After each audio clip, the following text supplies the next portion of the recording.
So this is the Introduction to Advanced Real-Time Systems Networking Architecture, 304. I hope everybody came in the right room and did the required reading. I finished grad school about, 8 years ago, and I still have those nightmares, so just want you to know that they never go away, okay? But in case people did wander into the wrong place and don't know who I am Russell Glasser. I'm the president of the Atheist Community of Austin for now. I am also a host of the Atheist Experience, which I hope a few people have heard of.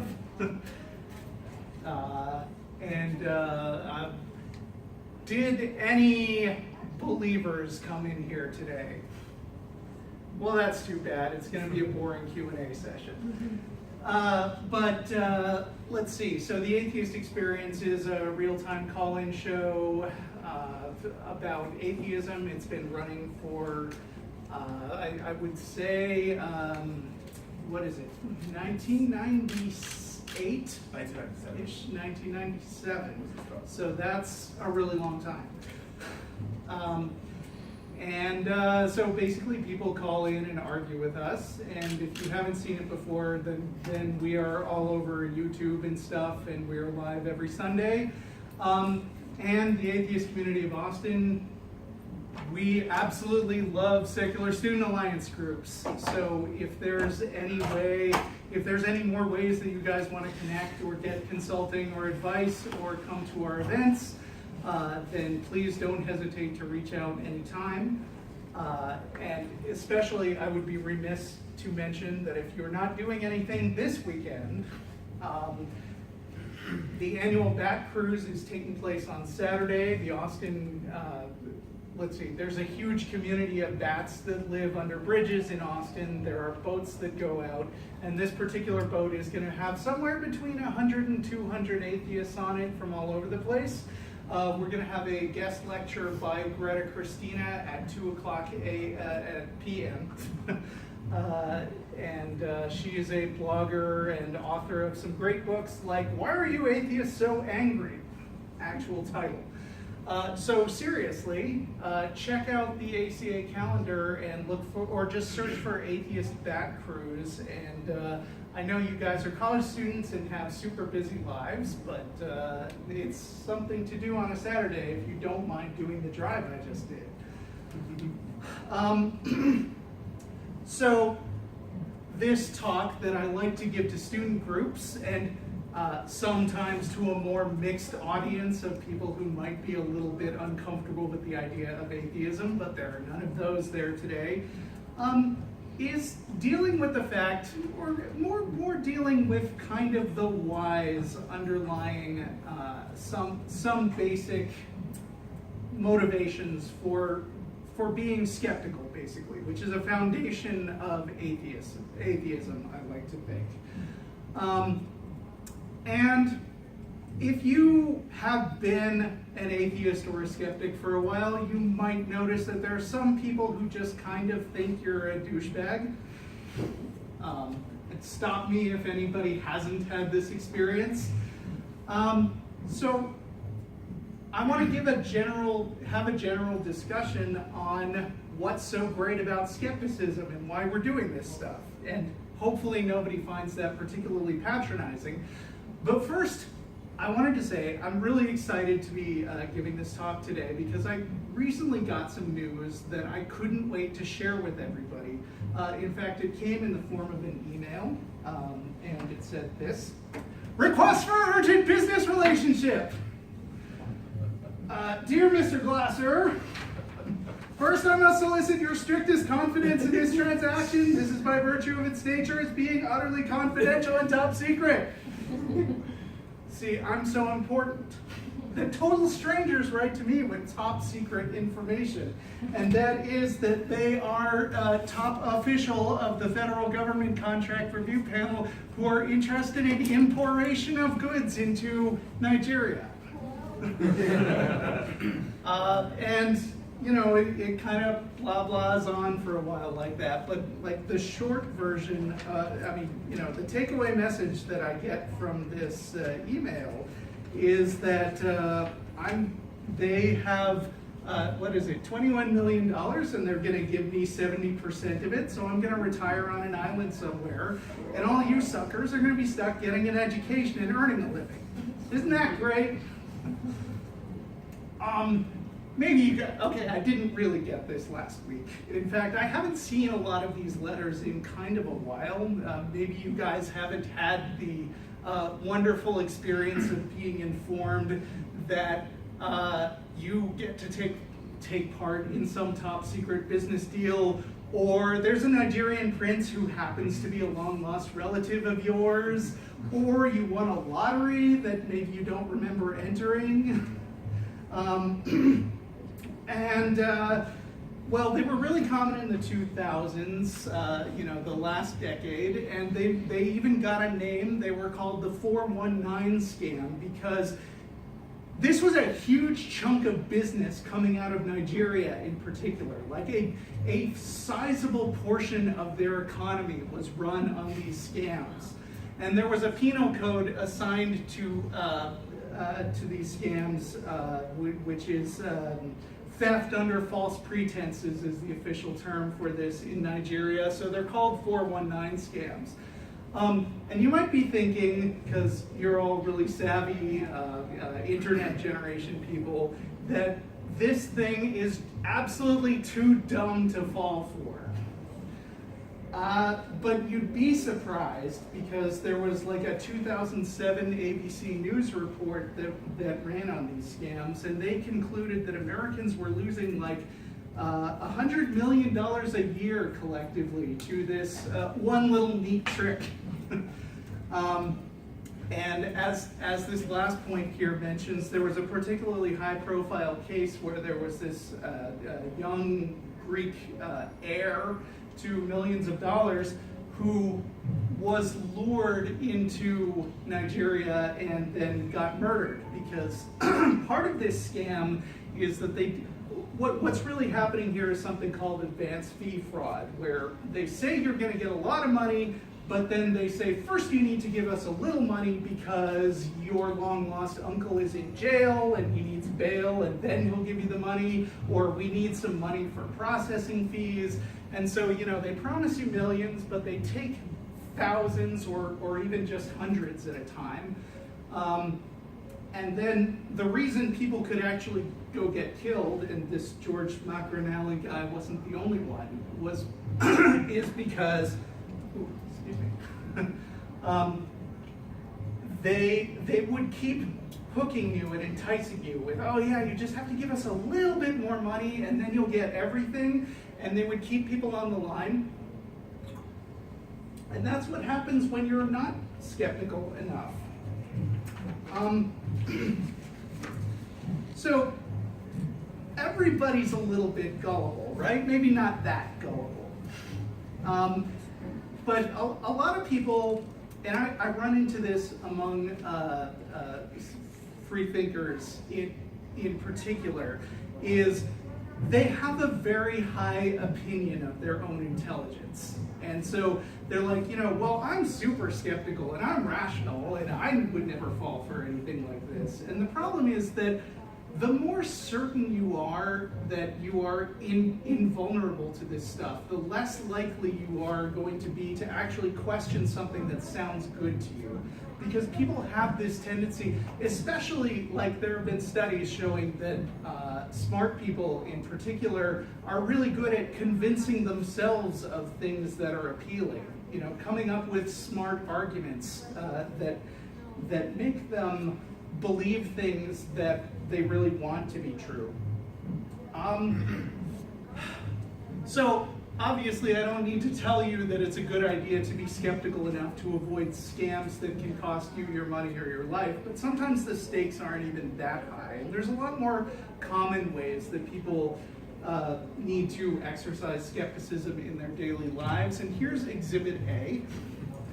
I don't know if you've heard of Sylvia Browne. She was a little bit famous among the skeptic community for getting in a bit of a tussle with the amazing Randy, which lasted for 10 years or so.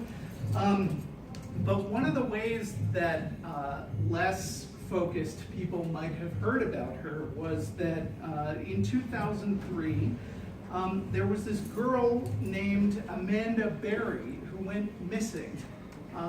She disappeared from her home. The police couldn't find any sign of her. And the parents, who were desperate to hear any bit of news about what might have happened to their kid, called in this psychic. And so her mother, Luana Miller, went on the Montel Williams show, and they brought in Sylvia Browne, this so-called psychic, who peered into her crystal ball or whatever on live TV and spewed out this comment. She said, "Oh, I hate it when they're in the water. She's not alive, honey." That's my best impression. She was a heavy smoker, I've heard. And Luana Miller said, "So you don't think I'll ever see her again?" And Sylvia Browne said, "Yeah, in heaven, maybe. I'm sorry." So 10 years later, I'm sure you're not going to be shocked to find out.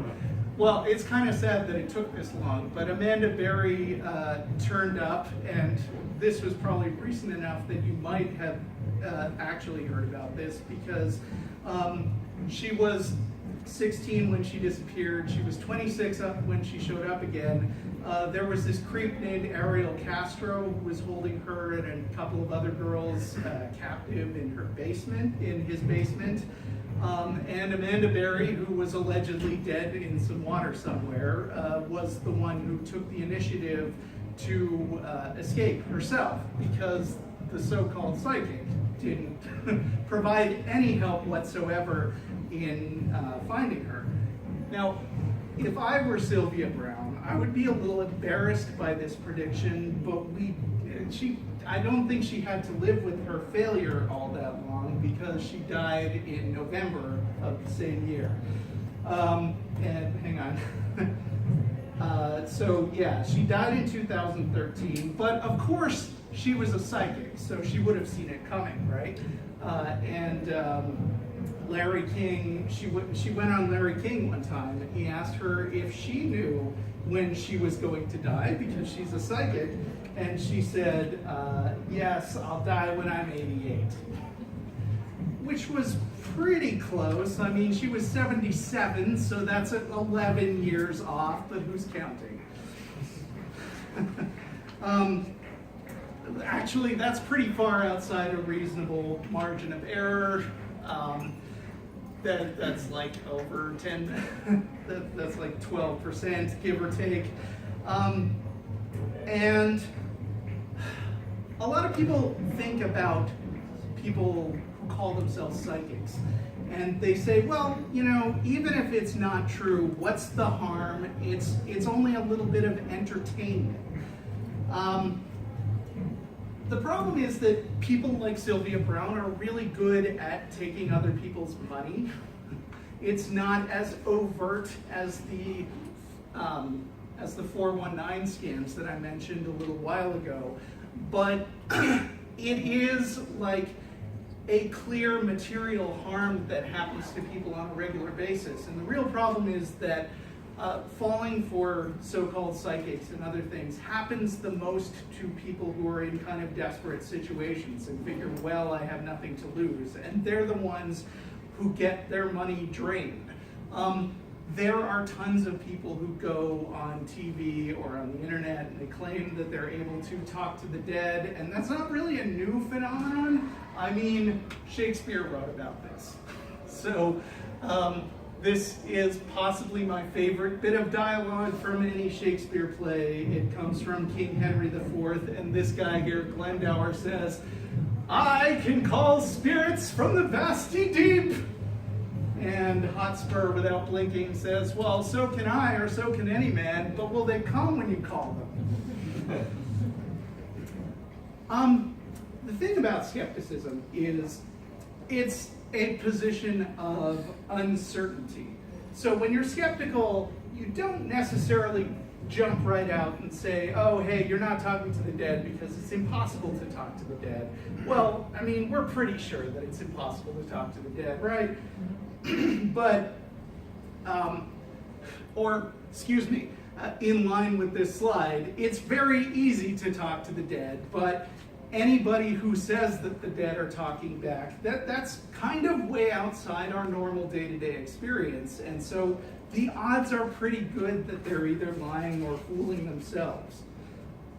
And the funny thing is, weird claims like talking to the dead are so outside of normal experience that even if we were to take this sort of open-minded approach and say, okay, maybe some people have successfully gotten the dead to talk back, and I just haven't heard about them yet. But it's certainly possible. Like, even if we live in a world where that's true, it's still a good idea to apply extra skepticism to that sort of thing, which is still a pretty unusual claim. I mean, let's consider, and maybe I'm dating myself a little with this movie reference, but the movie Ghost from 1990, Whoopi Goldberg is playing a psychic. And the movie Ghost is pretty clear that it takes place in a universe where people who die definitely hang around the spirit world and come back and try to like move pennies around and make out with you and stuff. But even so, at the beginning of the movie, Sylvia Browne is a fraud. Like, straight up, she later finds out that she has the power to talk to the dead, and she's super surprised, but she's still using this cold reading technique that a lot of psychics actually use in the real world to sort of guess and make her victim feed her information. And so if somebody is telling you something that you can't check out, even if there's a very real possibility that it could be true, it's a good idea to be skeptical about it, just like it's a really good idea to be skeptical of, this is a really great car I'm selling you. It may be old and you may not know where it's been and it may have a lot of miles, but trust me, it runs perfectly. Like, that's the kind of thing that you want to check out. You don't necessarily want to deny it outright, but you do want to look into it, because there's something that psychologists refer to as confirmation bias, which basically means that people have this psychological tendency to build up a model of the way things should work in their head, and anytime they see something that confirms what they already believe, they accept it. And anytime that they see something that seems to go against what they believe, they ignore it, they forget it. One of my favorite examples of confirmation bias happened when I was an undergraduate at UC San Diego. I used to listen to this radio program with the typical morning radio program name, Dave Shelley and Chainsaw.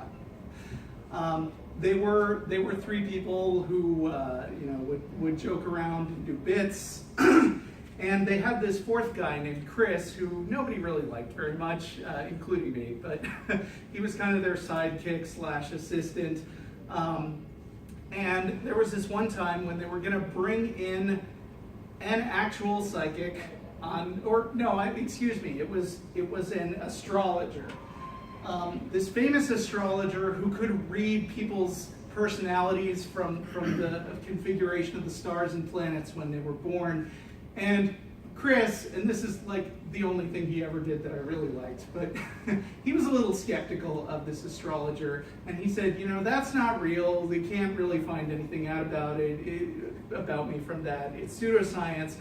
And they were really ragging on him. They said, come on, this stuff actually works, we're gonna have her do a reading on you, and she's gonna really nail you, and it's gonna be great, we're gonna do it live on the radio. So he grudgingly agrees to this, and I'm sorry about my voice. This isn't usually the way it sounds. Pulling a Marco Rubio here. my wife's been sick for 2 weeks. I think I'm going to blame her when I get home. So the astrologer came in, and she asked Chris, okay, they tell her, hey, you've got a skeptic here. And she says, all right, tell me your birthday. And Chris tells her his birthday.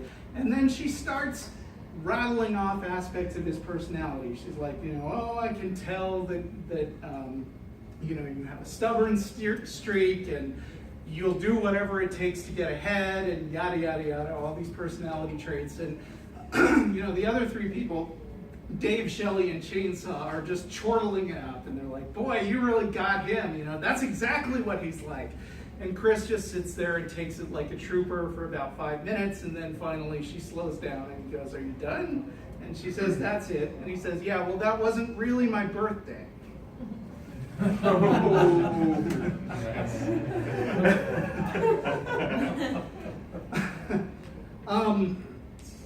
The most accurate depiction of astrology that I ever heard was this particular line here, which I'll let you enjoy by yourselves. That's a good example of confirmation bias, because on the host's end, they were looking for reasons to believe that the horoscope reading was true.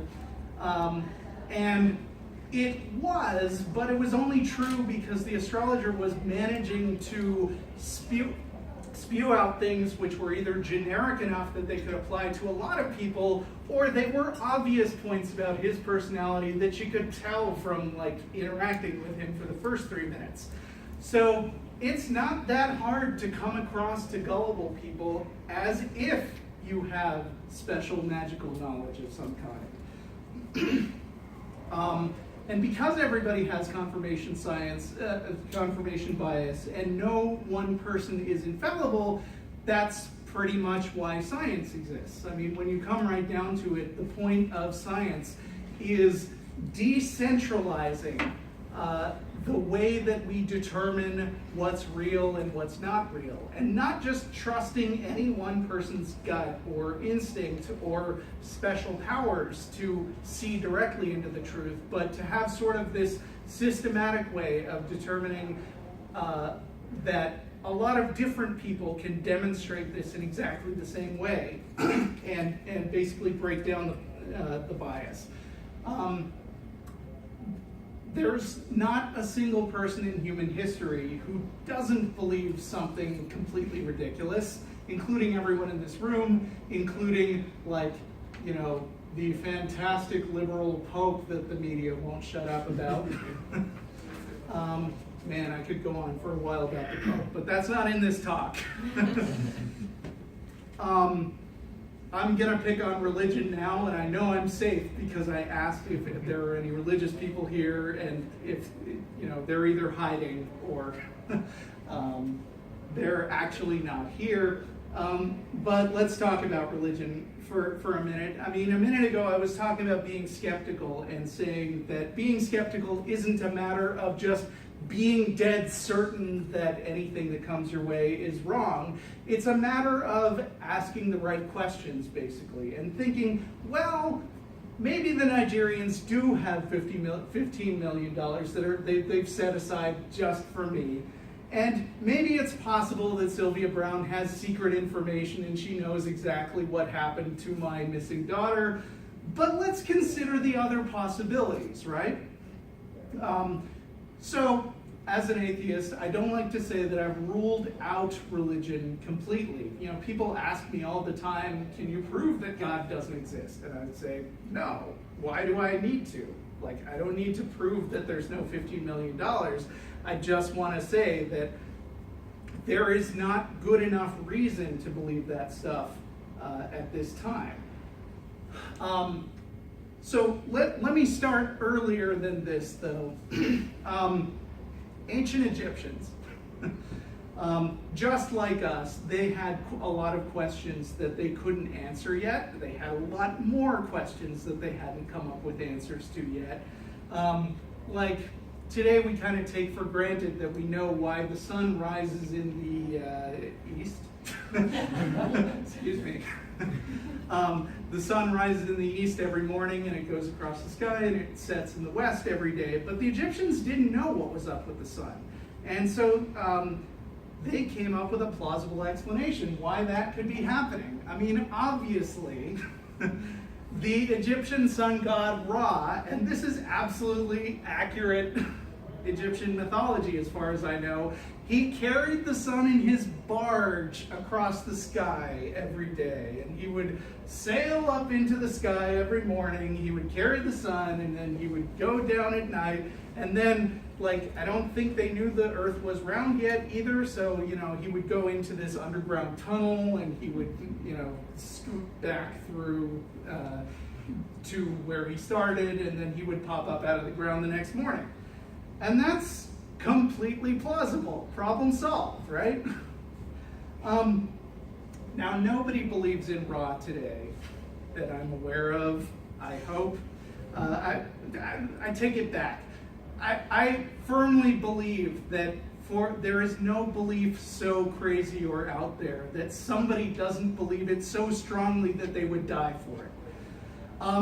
But I don't know a lot of Ra worshippers, and a big part of the reason is that we don't need explanations like that for why the sun moves across the sky anymore, because we have a much more precise answer, let's say. I mean, the problem is the Egyptians weren't even asking the right questions, because the sun doesn't move across the sky. You know, it appears to move because relative to the sun, the earth rotates on its axis, the sun stays more or less in the same place with respect to the earth, and we just perceive the sun going up and down because we are sort of rotating with respect to it. So the Egyptians weren't just getting the wrong answer, they were asking really bad questions. The thing is, when you answer a question with a god, it's really easy. Once you hit on, well, there's this guy with magic powers who can do anything, there is no explanation that doesn't fit that explanation. Of course, a problem with that answer is that it can't be tested in any way. You can't say, like, well, how would I know the difference between the sun, between an all-powerful guy carrying it across the sky and the earth rotating or whatever. So you could be dead wrong, but there's no way of knowing. And another problem is that it isn't a very specific answer to the problem, because if you can plug in one god, you can plug in any other just as easily. So I got a few more myths for you. The Aztecs believed that the sun was created when the god Nanatzin jumped in a bonfire and he caught fire and rose into the sky, but that didn't make the sun move, so they had to sacrifice to Huitzilopochtli. And Huitzilopochtli kept the sun moving across the sky, otherwise it would stop. And if you think that's ridiculous, there were some ancient Jews who believed that God created the sun by speaking some words, and then 2 days later he created the earth and plants. And and they also believed that this one time God stopped the sun in the sky because Joshua asked him to. Totally plausible.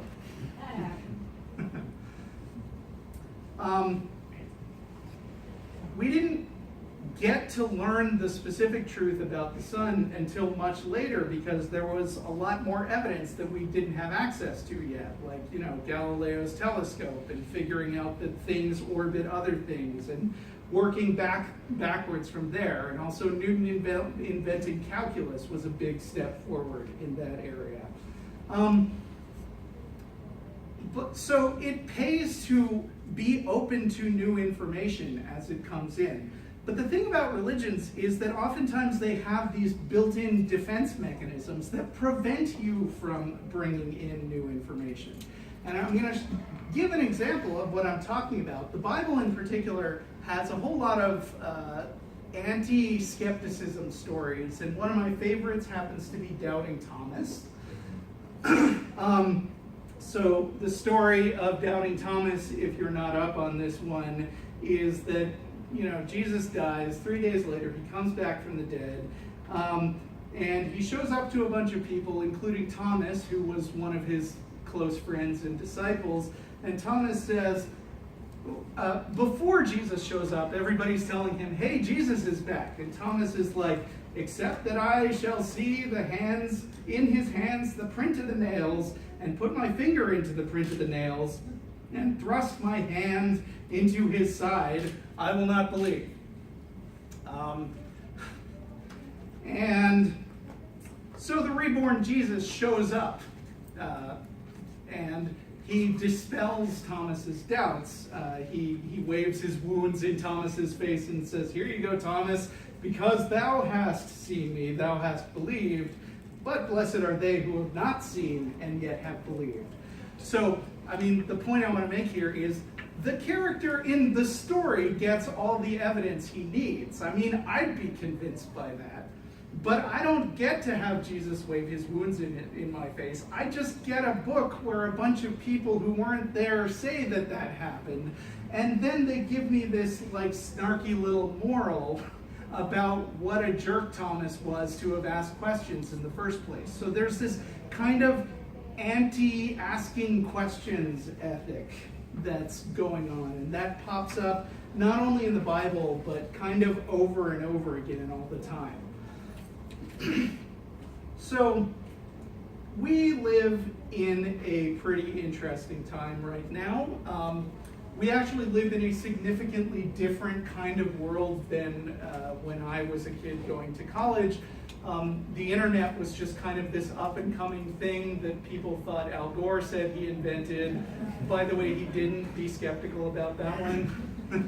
He didn't say it. Obviously, he didn't invent it either. Anyway, when I was an undergraduate, computer science was this very weird niche hobby for mega nerds. This was in the mid-90s, and now, of course, computer people are super cool and everybody invites them to all the parties, right? Right. Okay, so maybe they're not those kind of people, but everybody uses computers. Everybody has a freaking magic box in their pocket now, and that isn't something that I grew up with. And that's really amazing because we can now tap into pretty much the largest repository of all the knowledge in human history that has ever existed, which is awesome. Of course, a lot of what's in there is lies. I'm sorry to break this to you. I didn't know if you know that there are untrue things on the internet. The interesting thing about the internet is that people have... So, when I was younger, the main source of news was there was one newspaper you could get in any town you were in, and there were at one point 3 major networks.